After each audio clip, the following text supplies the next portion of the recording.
Hello everyone, good morning সবাইকে। সবাই কেমন আছেন? আশা করি সবাই ভালো আছেন। আমরাও ভালো আছি।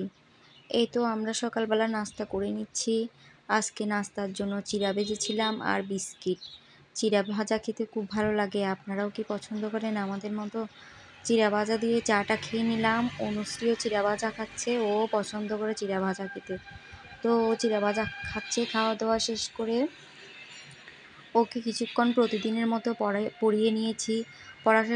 পড়া শেষ করে এদিকে একটা কাজ শেষ করলে সংসারে আরেকটা কাজ আপনার চোখের সামনে এসে উপস্থিত হবে। সংসারে কাজের কোনো শেষ নেই। কালকে এত কিছু ধুয়েছি, আবার আজকেও কাপড় চোপড় ধুতে হয়েছে। গরমকালে কাপড় চোপড় বেশি ময়লা হয়ে যায়। তারপর আদা জিরা ব্লেন্ড করে নিলাম। এদিকে অনুশ্রী নিজ হাতে ভাত খাচ্ছে।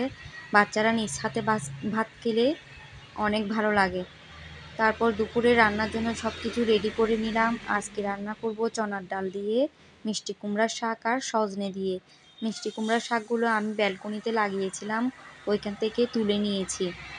এই তো সব মশলাপাতি দিয়ে ভালো করে কষিয়ে নিয়েছি।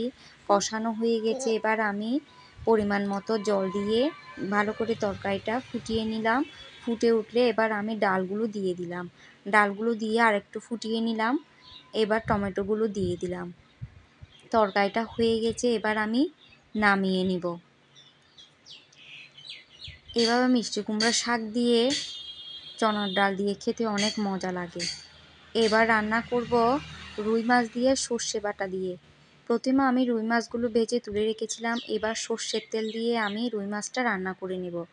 সর্ষের তেল দিয়ে দিলাম, পেঁয়াজ কুচিও দিয়ে দিলাম, স্বাদ মতো লবণ দিলাম। ভালো করে পেঁয়াজ কুচি ভাজা হয়ে গেলে এখানে আমি 2 চা চামচ আদা জিরা বাটা দিলাম, 1 চা চামচ মরিচের গুঁড়া দিলাম, 1 চা চামচ হলুদ গুঁড়া দিলাম। সব মশলা ভালো করে কষানো হয়ে গেছে। এবার আমি সর্ষে বাটাগুলো দিয়ে দিলাম। সর্ষে বাটাগুলো দিয়ে আমি আরেকটু কষিয়ে নিব।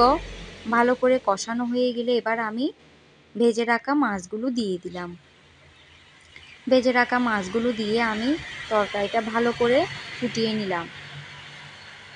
কাঁচামরিচও দিলাম 2টা, তবে কাঁচামরিচ 2টা লাল হয়ে গেছিলো। এগুলো আমার গাছের কাঁচামরিচ, ব্যালকনিতে লাগানো। তরকারিটা হয়ে গেছে, এবার নামিয়ে নিলাম। দুপুরে স্নান টান করে নিলাম। স্নান টান করেই তো দুপুরের খাওয়া দাওয়া এখন করব। অনুশ্রীকে নিজ হাতে ভাত খেতে দিই। যেদিন ওর পছন্দের খাবার হয় ওই দিনই পছন্দের খাবার ছাড়া ও নিজ হাতে খায় না। তো আজকে মাছ যখন রান্না করছি ও নিজ হাতে খাবে। মাছটা আমি ভালো করে কাটা বেছে দিব। এই তো দুপুরে খাওয়া দাওয়া করে কিছুক্ষণ ঘুমিয়েছিলাম। ঘুম থেকে উঠে সন্ধ্যার কাজকর্ম সেরে নিলাম। তারপর একটু সেমাই খাচ্ছিলাম, লাচ্ছা সেমাই। দেখুন অনুশ্রীর অবস্থা। ও সেমাই জাতীয় মিষ্টি জাতীয় জিনিস একদম খেতে চায় না। যখন নিয়েছি খাওয়ার জন্য তার আগে থেকে কান্না করতেছে আর দূরে দূরে সরে যাচ্ছে। এভাবে কষ্ট করে খাওয়াতে হয়। আজকে এ পর্যন্ত। সবাই ভালো থাকবেন।